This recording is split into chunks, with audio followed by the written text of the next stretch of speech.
دنیا کا ایک دستور ہے، جو چیز جتنی قیمتی ہوتی ہے اس کی حفاظت اتنی زیادہ کی جاتی ہے۔ میرے ہاتھ میں یہ موبائل ہے ریڈمی کا، 12-13 ہزار روپے کا موبائل ہے۔ میں نے اس پر ایک معمولی سا کور لگایا ہوا ہے، لیکن اسی موبائل میں بہت ساری ویرائٹی آتی ہے۔ آپ نے نام سنا ہوگا، آئی فون آتا ہے 40,000 سے لے کر کے 1.5 لاکھ روپے تک کا آتا ہے۔ سیمسنگ کے بعض موبائل جو ہے وہ 2-2 لاکھ روپے کے آتے ہیں۔ ظاہر ہے کہ موبائل اگر بہت قیمتی ہوتا ہے تو آدمی بہت سنبھال کر کے رکھتا ہے۔ 1-1.5 لاکھ کا موبائل ہے تو ایسے نہیں آدمی کہیں بھی کسی پاکٹ میں ڈال لے گا، اس پر 150 روپے کا کور لگائے گا۔ مہنگا کور لگاتا ہے، مہنگا اس پر جو اسکرین پروٹیکٹر ہوتا ہے بڑا مہنگا اس کا آتا ہے، تاکہ موبائل کبھی گر بھی جائے تو موبائل سلامت رہے، موبائل نہ ٹوٹے۔ یہ یوٹیوبر لوگ جو ریکارڈنگ کر رہے ہیں، ان کے موبائلوں میں بھی بعض موبائل بڑے قیمتی ہوتے ہیں، ان کو معلوم ہے کہ وہ بڑا سنبھال کر کے رکھتے ہیں۔ 1.5-2 لاکھ روپے کے DSLR کیمرے آتے ہیں، ان کیمروں کے مالک کہیں سفر میں جاتے ہیں تو بہت سنبھال کے لے کے جاتے ہیں کہ صاحب یہ قیمتی ہے، کہیں ٹوٹ نہ جائے، کہیں برباد نہ ہو جائے۔ یہ دستور ہے دنیا کا، یہ اصول ہے، یہ قانون ہے، یہ نیم ہے۔ جو چیز جتنی قیمتی ہوتی ہے ہم اس کی حفاظت اتنی زیادہ کرتے ہیں۔ اب ذرا دل پر ہاتھ رکھ کے بتاؤ، ایک مومن کے لیے سب سے قیمتی چیز کیا ہے؟ ایک مومن کو قیامت کے دن سب سے زیادہ کس چیز کی ضرورت پڑے گی؟ اگر نہیں سمجھ میں آ رہا ہے تو قرآن کا 30واں پارہ اٹھاؤ۔ القاریۃ ما القاریۃ وما ادراک ما القاریۃ، کھڑکھڑا دینے والی قیامت، تم کیا جانو کہ کھڑکھڑا دینے والی قیامت کیا ہے؟ وما ادراک ما القاریۃ، تمہیں کیا پتا کہ قیامت کیا ہے؟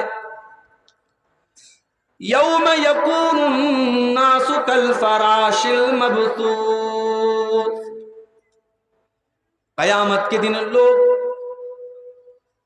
پروانوں اور پتنگوں کی طرح ادھر ادھر بھٹکیں گے، کوئی کسی کا پرسان حال نہیں ہوگا۔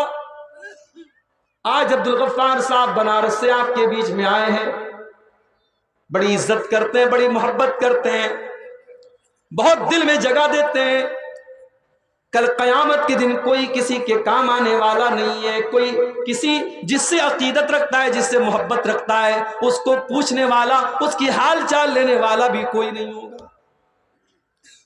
قیامت کا دن تو ایسا ہوگا، بھائی بھائی کے کام نہ آئے گا، باپ بیٹے کے کام نہ آئے گا، ماں بیٹے کے کام نہ آئے گی۔ یوم یکون الناس کالفراش المبثوث، اس دن لوگ بکھرے ہوئے پروانوں کی طرح، پتنگوں کی طرح ہوں گے۔ وَتَكُونُ الْجِبَالُ كَالْعِهْنِ الْمَنْفُوشِ، اور یہ بڑے بڑے پہاڑ یہ رنگین اون کی طرح دکھیں گے، اتنے ہلکے ہو جائیں گے جیسے روئی کے گالے ہوتے ہیں، جیسے رنگین اون ہوتا ہے، اون بڑا ہلکا ہوتا ہے، یہ بڑے بڑے پہاڑ اون کی طرح ہلکے نظر آئیں گے۔ فَأَمَّا مَن ثَقُلَتْ مَوَازِينُهُ فَهُوَ فِي عِيشَةٍ رَاضِيَةٍ، اللہ فرما رہا ہے قیامت کے دن جس کی نیکیوں کا پلڑا بھاری ہوگا، اللہ کے ترازو کے اوپر، اللہ کے میزان کے اوپر جس کی نیکیوں کا پلڑا بھاری ہوگا، وزندار ہوگا، فَهُوَ فِي عِيشَةٍ رَاضِيَةٍ، وہ اپنی پسند کی زندگی گزارے گا، وہ جنت میں جائے گا، وہ عیش و آرام کی زندگی گزارے گا۔ وَأَمَّا مَنْ خَفَّتْ مَوَازِينُهُ فَأُمُّهُ هَاوِيَةٌ، اور جس کی نیکیوں کا پلڑا ہلکا اور گناہوں کا پلڑا بھاری ہو جائے گا، فَأُمُّهُ هَاوِيَةٌ، اس کا ٹھکانہ ہاویہ ہوگی۔ وَمَا أَدْرَاكَ مَا هِيَ، اور تم کیا جانو کہ ہاویہ کیا ہے؟ نَارٌ حَامِيَةٌ، ہاویہ تو جہنم کی بھڑکتی ہوئی آگ کا نام ہے۔ قیامت کے دن اللہ تبارک و تعالیٰ کے یہاں جس کی نیکیاں زیادہ ہوں گی وہ کامیاب ہے، اللہ کے ترازو پر جس کی نیکیوں کا پلہ بھاری ہے اور گناہوں کا پلہ ہلکا ہے وہ کامیاب ہے، اور جو اس کا اپوزٹ ہے وہ ناکام ہے۔ پتہ یہ چلا ایک مومن کو قیامت کے دن سب سے زیادہ اگر ضرورت پڑے گی تو نیکیوں کی ضرورت پڑے گی۔ سب سے قیمتی چیز ایک مومن کے لیے قیامت کے دن اگر کوئی ہوگی تو نیکیاں ہوں گی۔ میرے پیارے بھائیوں، سنگرام پور کے جلسے میں آئے ہوئے میرے نوجوان ساتھیوں، جب سب سے قیمتی چیز ہماری نیکیاں ہیں تو کیا یہ سوال پیدا نہیں ہوتا، کیا ہمارے لیے یہ ذمہ داری نہیں بنتی کہ ہم اپنی نیکیوں کو سنبھال کے رکھیں، اپنی نیکیوں کو بچا کے رکھیں، تاکہ کل قیامت کے دن کہیں ایسا نہ ہو ہماری نیکیاں برباد ہو جائیں، کل اللہ تعالیٰ کے ترازو پر ہماری نیکیاں زیرو ہو جائیں۔ آج کل ایک خبر آپ نے سنی ہو، موبائل پر فون آتا ہے، فرضی فون آتا ہے اور دھوکے سے آپ سے OTP مانگی جاتی ہے اور آپ کا اکاؤنٹ خالی۔ اور ابھی تو ایک اور نیوز آئی ہے، انسان 420 میں اور مکر و فریب میں کتنا آگے نکل رہا ہے۔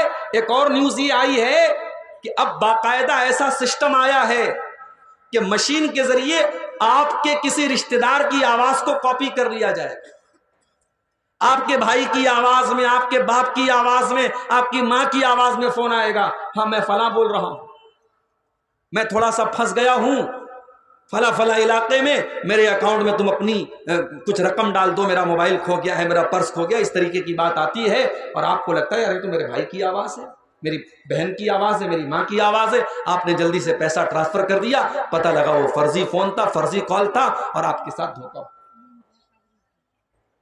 آپ نے جس پیسے کو اپنے اکاؤنٹ میں ڈالا ہے اگر کوئی اس کو زیرو کر دے، آپ کا پیسہ کوئی دھوکے سے نکال لے، آپ کو کیسا لگے گا میرے بھائی؟ ایک تو یہ ہوتا ہے کہ ہمارے اکاؤنٹ میں پیسہ ہے، ہم نے ATM سے پیسہ نکالا، ہم نے فون پے کر دیا، ہم نے اس پیسے کو خرچ کر دیا، وہ ایک الگ میٹر ہے، لیکن دھوکے سے ہمارا اکاؤنٹ زیرو ہو جائے یہ تو بڑے خسارے کی بات ہے۔ اب ذرا قرآن کا 15واں پارہ اٹھاؤ، اللہ فرماتا ہے سورہ کہف کے اندر قرآن کے 16ویں پارے میں، قُلْ هَلْ نُنَبِّئُكُمْ بِالْأَخْسَرِينَ أَعْمَالًا، اے نبی آپ بتا دیجئے سب سے زیادہ خسارے میں اور سب سے زیادہ گھاٹے میں اور سب سے زیادہ لاس میں کون لوگ ہوں گے؟ الذین ضل سعیہم فی الحیات الدنیا وہم یحسبون انہم یحسنون صنعا، سب سے زیادہ گھاٹے میں وہ لوگ ہوں گے جو نماز بھی پڑھ رہے ہیں، جو قرآن بھی پڑھ رہے ہیں، جو روزہ بھی رکھ رہے ہیں، جو دان خیرات بھی کر رہے ہیں، جو زکوٰۃ بھی دے رہے ہیں، جو رمضان میں عمرہ بھی کر رہے ہیں، جو حج بھی کر رہے ہیں، جو بہت ساری نیکیوں کو اپنے اکاؤنٹ میں ڈال رہے ہیں، مگر جب قیامت کے دن جائیں گے ان کا اکاؤنٹ زیرو ہوگا، ان کا نیکیوں کا اکاؤنٹ خالی ہوگا۔ اے نبی بتا دیجئے سب سے زیادہ گھاٹے میں وہی لوگ ہوں گے الذین ضل سعیہم فی الحیات الدنیا، ان کی ساری نیکیاں برباد ہو جائیں گی اور وہ تو یہ سمجھ رہے ہیں کہ ہم بہت نیکی کا کام کر رہے ہیں۔ یہ کون لوگ ہوں گے؟ یہی میری تقریر کا عنوان ہے۔ وہ کون سی چیز ہے جو آپ کے نیکیوں کے اکاؤنٹ پر ڈاکہ ڈالتی ہے، جو آپ کی نیکیوں کے اکاؤنٹ کو زیرو کر سکتی ہے، جو قیامت کے دن آپ کو پچھتانے پر مجبور کر سکتی ہے؟ وہ کون سی چیزیں ہیں جو ہماری نیکیوں کو برباد کر دیتی ہیں؟ یہی آج کا ہمارا ٹاپک ہے۔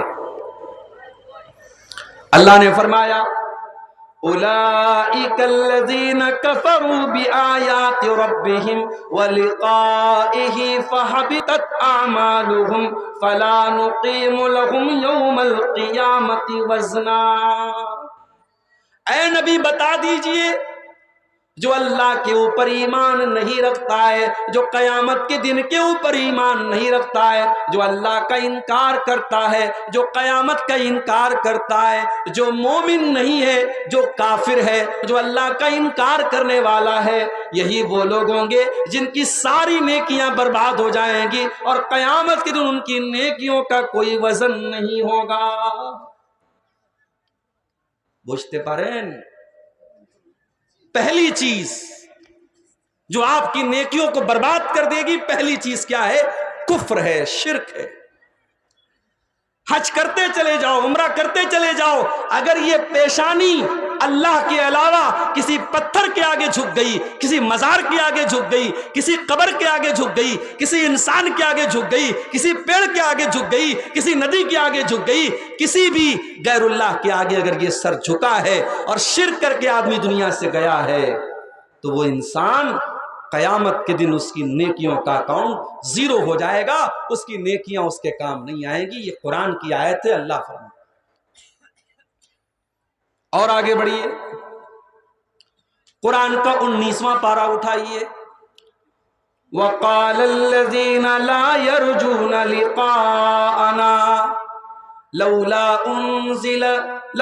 أُنزِلَ عَلَيْنَا الْمَلَائِكَةُ أَوْ نَرَى رَبَّنَا۔ اے نبی، یہ لوگ جو ہم سے ملنے کی امید نہیں رکھتے، جو قیامت کو نہیں مانتے، جو آخرت کو نہیں مانتے، جو اللہ کو نہیں مانتے، اے نبی یہ آپ سے کہتے ہیں کہ اے محمد صلی اللہ علیہ وسلم، اگر اللہ کا فرشتہ کوئی ہے تو ہمارے پاس کیوں نہیں آتا ہے؟ اگر واقعی میں فرشتے ہیں تو ہمارے پاس کیوں نہیں آتے ہیں؟ او نرا ربنا، اور اگر آپ کہتے ہیں کہ آپ اللہ کے نبی ہیں تو اے محمد صلی اللہ علیہ وسلم، ہم اللہ کا دیدار کیوں نہیں کر پا رہے ہیں؟ ہم اللہ کو دیکھ کیوں نہیں پا رہے ہیں؟ اللہ ہمیں نظر کیوں نہیں آ رہا ہے؟ لقد استكبروا فی انفسہم وعتوا عتوا کبیرا۔ اے نبی یہ ایسے ڈیمانڈ یہ کیوں کر رہے ہیں؟ کیونکہ یہ بہت بڑے گھمنڈی ہیں، یہ بہت بڑے سرکش ہیں، یہ اہنکار میں ڈوبے ہوئے لوگ ہیں، یہ اللہ کا مذاق اڑا رہے، فرشتوں کا مذاق اڑا رہے ہیں۔